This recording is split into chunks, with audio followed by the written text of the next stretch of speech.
नमस्कार, बहुत स्वागत है आप सभी का। मैं हूं आपके साथ मनु तेवतिया। वक्त हो गया है दिन दहाड़े का। कान्हा माखन चोर थे या नहीं? श्री कृष्ण को जो माखन चोर कहा जाता है उसमें कितनी सच्चाई है? ये सवाल आज हम इसलिए पूछ रहे हैं क्योंकि भगवान कृष्ण ने कई लीलाएं रची और अलग अलग लीलाओं से उन्हें अलग अलग नाम भी मिले। लेकिन भगवान श्री कृष्ण के माखन चोर वाले नाम पर एमपी सरकार को आपत्ति है। ये आपत्ति खुद सीएम ने जताई है। सीएम डॉक्टर मोहन यादव का कहना है कि श्री कृष्ण माखन चोर नहीं थे।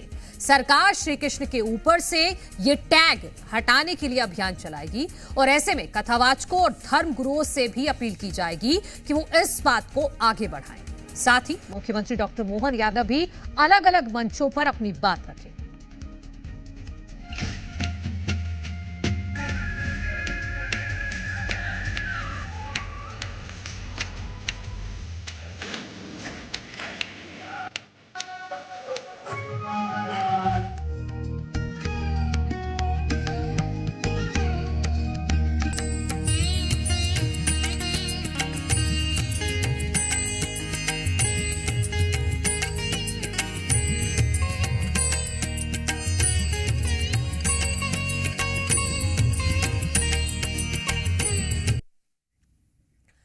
तर्क ये है कि माखन चोरी करना भगवान कृष्ण का कंस की नीतियों के खिलाफ विद्रोह था, ना कि ये कोई चोरी थी। मुख्यमंत्री के इसी फैसले के बाद बड़ी बहस की बुनियाद रख दी गई। भगवान का नाम, माखन चोर का नाम कब और कैसे पड़ा, इसको लेकर लोगों की राय क्या है, धर्म गुरुओं का तर्क क्या है, आज हम इस चर्चा में जानेंगे। और पहले आप ये रिपोर्ट देखिए।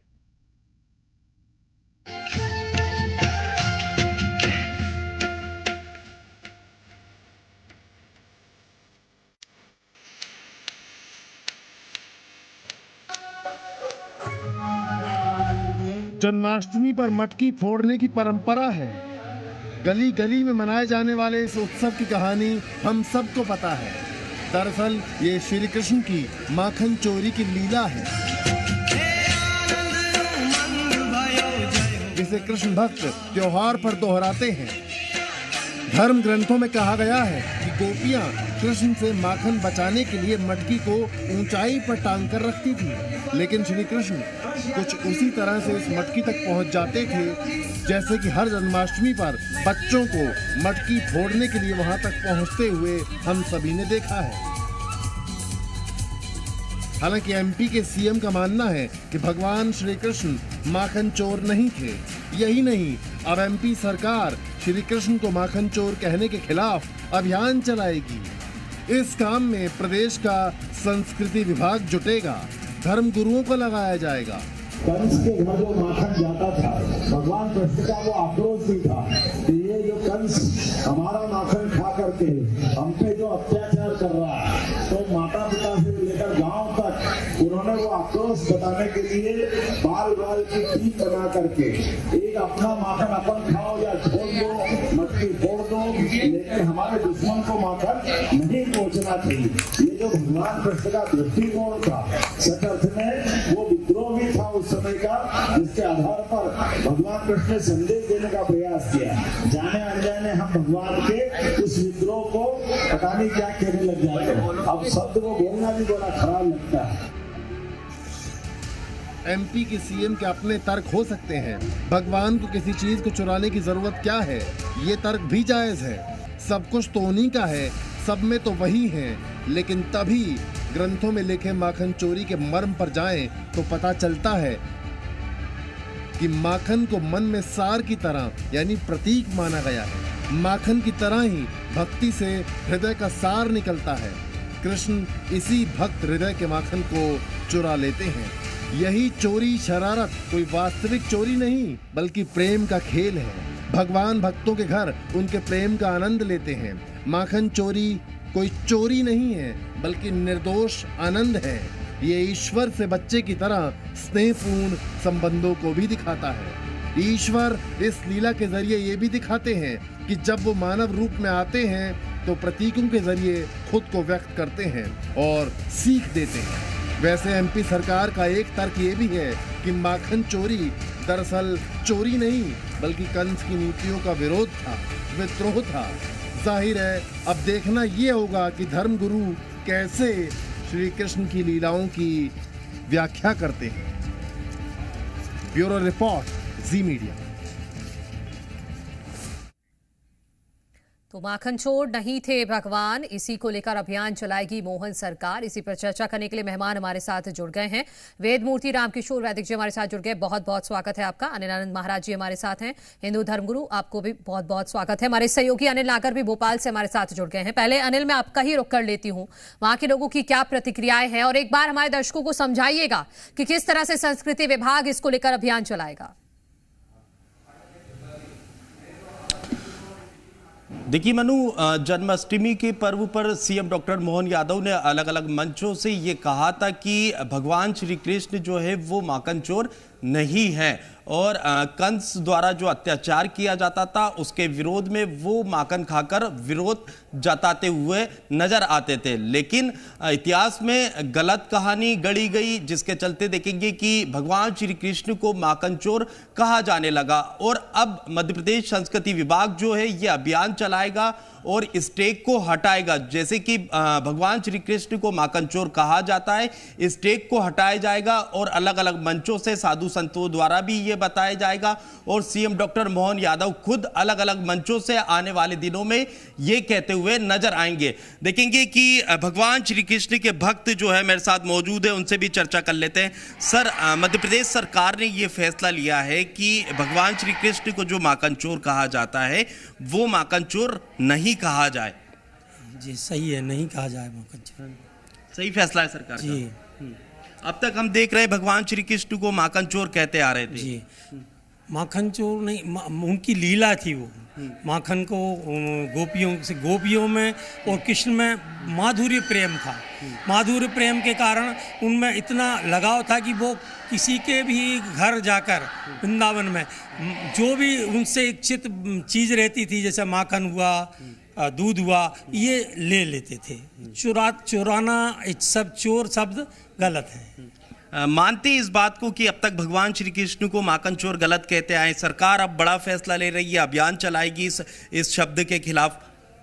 माखन चोर जो प्रभु जी ने बताया कि भगवान की लीला थी, जैसा कि हम लोग ये स्क्रिप्चर से जानते हैं कि भगवान पूरी सृष्टि के मालिक हैं बेसिकली। तो उनको किसी चीज़ की कमी नहीं है, कि उनको ज़रूरत नहीं है कि किसी के पास कुछ मांगे, या उनको ज़रूरत नहीं है कि कोई उनको दे सके। उनकी किसी की इतनी क्षमता भी नहीं है कि किसी को कुछ दे सके। जो भगवान भक्तों को प्रसन्न करने के लिए कई प्रकार की लीलाएं प्रस्तुत करते हैं, उसमें से एक लीला थी माखन चोर की, जो भगवान अपने जो उनकी गोपियां थी उनके घरों में जाके माखन लिया करते थे। तो उस कारण से उनका नाम ये प्रसिद्ध हुआ है। लेकिन इसका मतलब ये नहीं हुआ कि भगवान चोर हो गए। तो भगवान को उन भक्तों के प्रसन्न करने के लिए लीला की थी, जिसके कारण उनका ये नाम पड़ा है। देखेंगे मनु, में इस वक्त इस्कॉन मंदिर में मौजूद हूं और यहाँ भी बात कर ली जाए कि देख रहे मोहन सरकार ने ये फैसला लिया है कि माखन चोर भगवान श्री कृष्ण को नहीं कहा जाए। इसके खिलाफ जो है मोहन सरकार अभियान भी चलाने जा रही है, कैसे देख रहे हैं आप? तो जैसे भगवान की जो लीलाएं हैं, भगवान गीता में स्वयं कहते हैं, जन्म कर्म च मे दिव्यम एवं यो वेति तत्वतः त्यक्त्वा देहम पुनर्जन्म नैति मामेति स्वर्जुन। तो भगवान के जो कार्यकलाप हैं, भगवान की जो एक्टिविटीज़ हैं, भगवान के जो नाम है, ये सब अचिंत्य हैं। जैसे हम देखते हैं कि माखन चोर, तो हम भगवान के कार्य को ऐसा समझ रहे हैं कि कोई व्यक्ति है जो चोरी कर रहा है, इसलिए उसका नाम माखन चोर है। जैसे उदाहरण के तौर पे कोई एक चोर है, कोई पार्टिकुलर चीज़ चुराने के लिए वो फेमस है, तो हम उसको उस तरीके से नाम दे देते हैं। लेकिन भगवान का ऐसा नाम नहीं है। हम कोई भौतिक चीज़ों पर आधार लेके भगवान को इस प्रकार के नाम नहीं दे सकते हैं। सरकार का तर्क ये है कि कंस द्वारा जो अत्याचार किया जाता था, भगवान श्री कृष्ण माखन खाकर और अन्य तरीकों से जो है विरोध करते थे, और लेकिन उन्हें माखन चोर गलत कहा जा रहा। माखन चोर जैसे भगवान का एक और नाम है रणछोड़, तो उसमें ये वर्णन आता है कि भगवान ने जरासंध के लोग ऐसा समझते हैं कि भगवान जरासंध के अटैक होने के बाद डर के मारे भाग गए, इसलिए उनका नाम रणछोड़ रखा गया। लेकिन जब हम शास्त्रों को पढ़ेंगे तो हमें समझ में आएगा कि भगवान जो नाम है वो अपने भक्तों के लिए अलग अलग प्रकार से एक्टिविटीज करके उसको स्वीकार करते हैं। तो माखन चोर का अर्थ ठीक है अनिल, माखन चुराना नहीं है। जैसे मैं लौटूंगी आपके पास। हमारे सहयोगी इंदौर से भी हमारे साथ जुड़े हुए हैं और लोगों की क्या प्रतिक्रियाएं हैं ये तो हम समझेंगे ही, लेकिन अनिलानंद महाराज जी आपके पास आते हुए आपका इस पर क्या कहना है? क्योंकि जो भगवान श्री कृष्ण के 108 नाम हैं उनमें भी मैंने पढ़ा इसमें कहीं माखन चोर का तो जिक्र नहीं होता, ये नाम उसमें कहीं नहीं है। तो आपकी क्या प्रतिक्रियाएं है इस पर? जी, आपका सवाल बहुत अच्छा है और आपने कहा कि भगवान के 108 जो सहस्त्र नाम हैं उनमें कहीं चोर शब्द का वर्णन नहीं, ये सत्य है। हमने भी देखा और हमने उसका अवलोकन किया शास्त्र में, तो कहीं भगवान के आगे चोर शब्द का वर्णन नहीं है। ये तो एक आनंदित होकर, जैसे कि माँ अपने बच्चे को कह देती कि साले चोर, तो इस प्रकार से जो है ये आनंदित एक शब्द है। और भगवान ने तो माखन क्या, लोगों का मन को चुराया, चित्त को चुराया, लेकिन उनका नाम जो चोर वर्णित किया जा रहा है वो बिल्कुल गलत है। मैं सीएम साहब की बात से, मोहन यादव जी की बात से बिल्कुल सहमत हूं कि ये शब्द का आज के युग में जब रूपांतरण हम देख रहे हैं तो उसका लोग गलत रूप में उसको ले लेते हैं और हमको वो सुनने में और देखने में अच्छा नहीं लगता। तो इसका विद्वानों के माध्यम से काशी विद्वत परिषद में और सभी जगह विद्वानों के पास हम इस बात को रखेंगे और इसका क्या वर्णित हो सकता है। चूंकि उनके सहस्त्र नामों में जब ये नाम नहीं है तो ये नाम कैसे आया, सारे विद्वानों की जानकारी लेकर, शंकराचार्य जी की जानकारी को लेकर और फिर इसमें विचार करने की कोशिश करेंगे। जी ठीक है, वेदमूर्ति रामकिशोर वैदिक जी, मैं आपसे भी समझना चाहूंगी क्योंकि एक सवाल यह है कि फिर ये नाम आया कहां से। जैसा कि मुख्यमंत्री डॉक्टर मोहन यादव ने भी बताया कि ये एक विद्रोह का स्वरूप था, ये एक बाल लीला थी, लेकिन इसको गलत शब्दावली दी गई। बहुत अच्छा प्रश्न है आपका। और जैसे माननीय मुख्यमंत्री जी ने कहा कि गलत शब्दावली है, देखिए भगवान जो है, केवल भगवान का नाम केवल माखन चोर नहीं है, भगवान का नाम चित्त चोर भी कहा गया है। एक श्लोक कहना चाहूँगा, पादस्त्रियाणाम च समस्त चोरम राधिका हृदयस्य चोरम नीलाम्बुजश्याम मलकांति चोरम चोराग्रण्यम पुरुषम नमामि। भगवान को माखन चोर भी जो शब्द आया है वो अगर कहा है तो क्यों कहा है, ठीक है, कहीं 1000 नाम में नहीं है, लेकिन भागवत आदि ग्रंथ में आपको माखन चोर भगवान का नाम मिल जाएगा। और इसके अलावा भगवान माखन क्या है, माखन नवनीत माखन है, जो गोपियों के हृदय में चित्त था, जो बिल्कुल पवित्र चित्र था, भगवान उसी के यहाँ गए हैं माखन चुराने के लिए। माखन चुराना तो एक लीला, केवल भगवान ने लीला की है, लेकिन उस गोपी के भाव के जो चित्त भंगिमा है उसको चुराने के लिए भगवान ने ये माखन लीला की है। तो फिर ये सवाल यही है ना कि उसका स्वरूप बिल्कुल अलग था, लेकिन आज के दृष्टिकोण में जब माखन चोर कहा जा रहा है तो इस शब्द से मुख्यमंत्री को आपत्ति है और इसीलिए संस्कृति विभाग की तरफ से पहल की गई है कि पूरे प्रदेश में अभियान चलाया जाएगा। लोगों की क्या प्रतिक्रिया है, इंदौर के लोग क्या कह रहे हैं? तुषार हमारे सहयोगी ग्राउंड जीरो पर मौजूद हैं। तुषार, बातचीत कीजिएगा, आप समझिए। जी बिल्कुल, भगवान कृष्ण के सहस्त्र नाम है, उनमें से भगवान को अपनी लीलाओं के आधार पर एक माखन चोर के नाम से भी जाना जाता है। माखन चोर को लेकर अब मध्य प्रदेश सरकार ने आपत्ति ली है। संस्कृति विभाग के माध्यम से माखन चोर शब्द को लेकर अलग अलग तरह की बातें होगी। हमारे साथ कुछ लोग जानने की कोशिश करते हैं। मध्य प्रदेश सरकार माखन चोर शब्द को अब हटाने वाली है, उसके लिए लोगों को अवेयर करेगी? नहीं, वो यशोदा का पुत्र है, श्री कृष्ण हमारे भगवान है। अभी वो बचपन से माँ को तकलीफ देने के लिए वो माखन चोरता था, इसका मतलब वो माखन चोर ये शब्द गलत है। उसको कभी किसी ने माखन चोर ये नहीं कहना।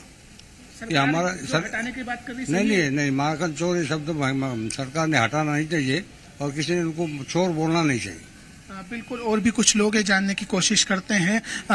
सरकार ने माखन चोर शब्द को हटाने की बात कही है। सरकार ने जो माखन चोर हटाने की बात कही, कैसा एकदम बढ़िया लग रहा है। बट वो हमारे मतलब बचपन से जो मतलब बताया गया है, उनको जो चोरी करने की ज़रूरत नहीं है एक्चुअल में, वो तो भगवान है। बट वो उनकी एक लीला है जो मतलब उन्होंने गोपियों को खुश करने के लिए की है। बट वो प्यार से उनको माखन चोर बोलते हैं। उन्होंने मतलब ये ऐसे शब्द में मतलब वो चोरी कर रहे हैं, ऐसी कोई चीज़ नहीं है। ये शब्द हटा रही है, सही मानते हैं इसको? सही नहीं है, ऐसे हमारे को तो भी लग रहा नहीं है, क्योंकि हम एक कैसे बोलते ना, हमारे को बचपन से सिखाया गया है कि वो मतलब शैतानी करते, ठीक है, चोर शब्द नहीं है। चोर नहीं है। कुछ और भी लोग हैं। माखन चोर शब्द अब संस्कृति विभाग हटाने की बात कर रहा है, लोगों को अवेयर करेगा कि अब माखन चोर ना कहा जाए भगवान कृष्ण को। माखन चोर तो जैसे बोलना तो नहीं चाहिए, पर जैसे बचपन की वो है तो क्या कहते हैं, जैसे उनके खुद के ही 9 लाख गाया थी, तो उनको जैसे कृष्ण भगवान है ना, उनकी गोपियों को खुश करने के लिए उनकी मटकी में से माखन लेते थे, और जो गोपियों के इसमें से एक मटकी में से भी माखन चला जाता था तो वो गोपियाँ ना तो कृष्ण भगवान की प्रिय हो जाती थी, इसलिए ना तो ठाकुर जी ना तो उसमें से माखन लेते थे। बिल्कुल, हमारे साथ कुछ ब्राह्मण भी हैं, उनसे जानने की कोशिश करते हैं कि जो कृष्ण भगवान है उनको माखन चोर की जो संज्ञा दी गई थी उसको लेकर किस तरह की स्थिति है। अब सरकार ने एक फैसला लिया है कि माखन चोर नहीं कहा जाएगा, संस्कृति विभाग की तरफ से इसके लिए लोगों को जागरूक किया जाएगा। भगवान ने जो मन रूपी माखन को क्या है अब चोरी की, किंतु चोर शब्द क्या है, निंदनीय है। चोर शब्द तो अच्छा नहीं है, किंतु भगवान ने माखन एक प्रतीक है, किंतु भगवान ने अपने मन को, भगवान को आकर्षण करना ही सब में बड़ा भगवान का जो नाम है मोहन, मन को मोहने वाले, तो ये शब्द जो है एक अलग है, किंतु एक प्रेम का शब्द था। किसका था? गोपियाँ अपने भगवान से प्रेम करते थे, ये प्रेम का प्रतीक था, किंतु ये सब नहीं बोलना चाहिए। अच्छा है, मैं भी इसका समर्थन करता हूं। बिल्कुल, लोगों का यही कहना है कि भगवान लोगों का तो ये मानना है कि बिल्कुल जो चोर शब्द है उसको हटाया जाना चाहिए। अनिलानंद महाराज जी, जैसा कि ये भी एक बात निकलकर सामने आ रही है कि इतने साल पुरानी परंपराएं, जैसा कि आपने सुना भी होगा कि हम बचपन से सुनते आ रहे हैं, तो ये एकदम से ये चीजें कैसे बदलेंगी?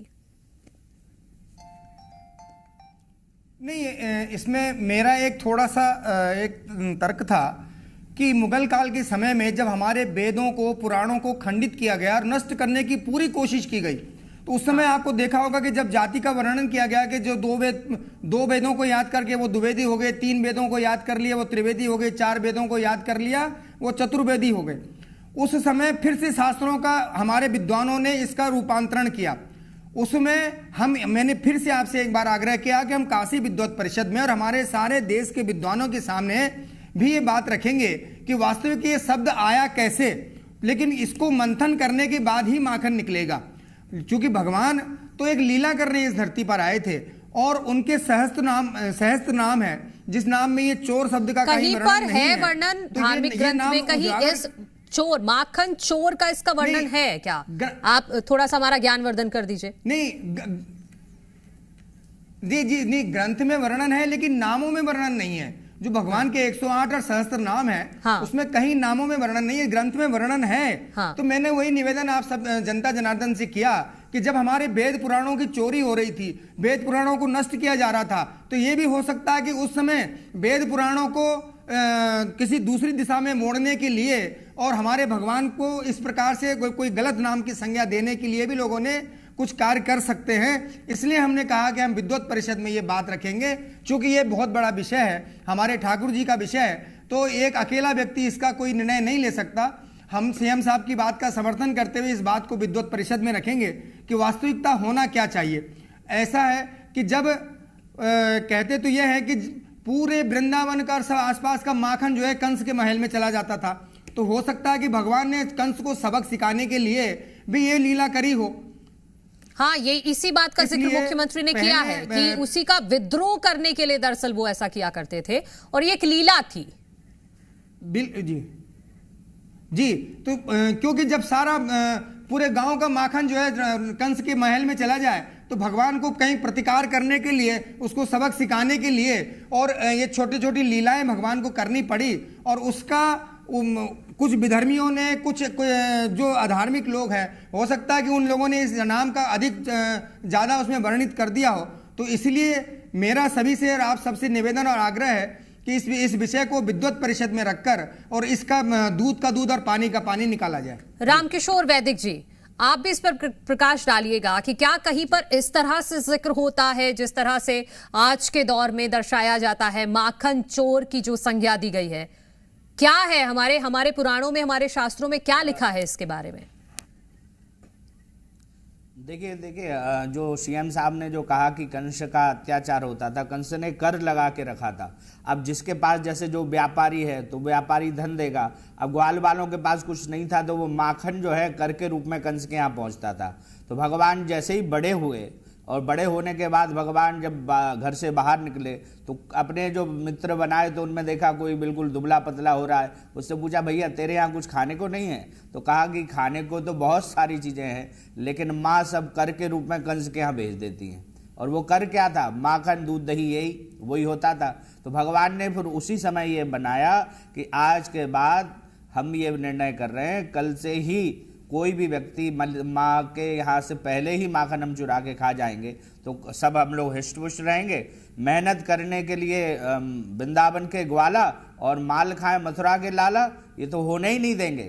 तो भगवान ने तुरंत ये बनाया और एक अपनी मंडली बनाई, उस मंडली को करके, और भगवान ने फिर हर गोपियों के यहाँ जो दुबले पतले थे, जो जिनको मिल नहीं पाता था, वंचित रहते थे खाने पीने से, उनके लिए भगवान ने ये माखन चोरी लीला की। अब माखन चोरी, अब चोर शब्द को अगर हटाने का कहेंगे तो वहाँ चित्त चोर भी कहा है। गोपियों का जो हरण किया है, चीर हरण, तो वहाँ भी चोर लगा हुआ है। तो कहाँ चोरम हरि हरति पापानी, जो पाप को हरण कर लें। चोर शब्द की व्याख्या बहुत बड़ी है और उस एक शब्द को केवल ये जो जनरल चोर शब्द है उससे ना जोड़ा जाए। और माखन चोरी जो हमारे हृदय पटल पर बचपन से ही है वो बिल्कुल विशुद्ध है और शुद्ध है। अनिलानंद महाराज जी, जो रामकिशोर वैदिक जी कह रहे हैं कि चित्चोर भी कहा जाता है ऐसे, तो फिर अगर चोर शब्द माखन चोर के सामने से चोर हटाया जा रहा है तो फिर इस चोर का क्या? क्योंकि दोनों चोरों का अलग मतलब है। नहीं, मैं वैदिक जी की बात से बिल्कुल सहमत हूं, लेकिन देखिए भगवान तो उनको चित्त चोर कहा जाता है, माखन चोर कहा जाता है। उन्होंने जो जो लीलाएं करी उनको उस नामों से मतलब एक भाव से वर्णित किया गया। अब हम जैसे चोर शब्द है, उस समय माता अपने बच्चे को अगर चोर कहती है तो वो एक भाव में कहती है, लेकिन अगर कोई दूसरा व्यक्ति किसी को उसको चोर कहेगा तो वो दूसरे भाव में कहेगा। तो चोर शब्द की व्याख्या कैसे हुई, मैं फिर से आपसे आग्रह और निवेदन कर रहा हूं कि इसको, ये बहुत बड़ा विषय है, इसको सभी जगह मंथन करने के बाद इसको हटाना या ये आया कैसे, ये एक बड़ा विषय है। तो इसको पूरे देश के विद्वानों के सामने रख के ही इसका निराकरण हो सकता है। जी बिल्कुल बिल्कुल। रामकिशोर वैदिक जी, कोई अपने आराध्य को चोर तो नहीं कह सकता। एक श्लोक है, चोर मतलब वो चोर नहीं है, हरि हरति पापानी। चोर का अभिप्राय, चोर किस चीज के लिए कहा गया है उसको समझिए। चोर मतलब जो है, जो भगवान हरण करने को ही चोर कहते हैं। चोर मतलब ये जो साधारण चोर है वो चोर अलग है। एक श्लोक कहूंगा, नारायणम नाम नरो नारायणम प्रसिद्ध चोरा कथिता पृथिव्याम अनेक जन्म पापानी संचयम हतिस स्मृता सदैव। मतलब ये है, जो भगवान हरि मनुष्यों के एक पुरुष है जो संसार में प्रसिद्ध चोर के नाम से कहे गए हैं, है ना। चोर का अभिप्राय जो अपने पाप को चुरा लेते हैं। जो आपके अंदर कोई अगर पाप कोई बन रहा है और आप भगवान के निरंतर भक्ति कर रहे हैं तो आपके जो भी कमियां हैं, काम क्रोध लोभ है, इन सब को हरण कर लेते हैं। हरण शब्द लगा सकते हैं, लेकिन शास्त्र में बहुत जगह जो है, भागवत जी में भी चोर शब्द आया है, लेकिन व्याख्या की दृष्टि से चोर शब्द का मतलब हरण होता है। जैसे मांस शब्द आया है, ठीक है। मांस शब्द जो है, एक तो जो गलत चीज है उसको भी कहा गया है, और जो फलों का जो गूदा होता है, फल के अंदर, आम के फल के अंदर जो गूदा होता है उसको भी मांस कहा गया है। उड़द की दाल को भी मांस कहा गया है। तो उसके लिए हमको संस्कृत में अंदर इतर होना पड़ेगा, तब हमको मालूम पड़ेगा ये चित्त चोर जो लगा है या माखन चोर है। ये माखन चोर वो वाला चोर नहीं है जो जनसाधारण चोर है। ठीक है, ठीक है। आप दोनों का बहुत बहुत शुक्रिया।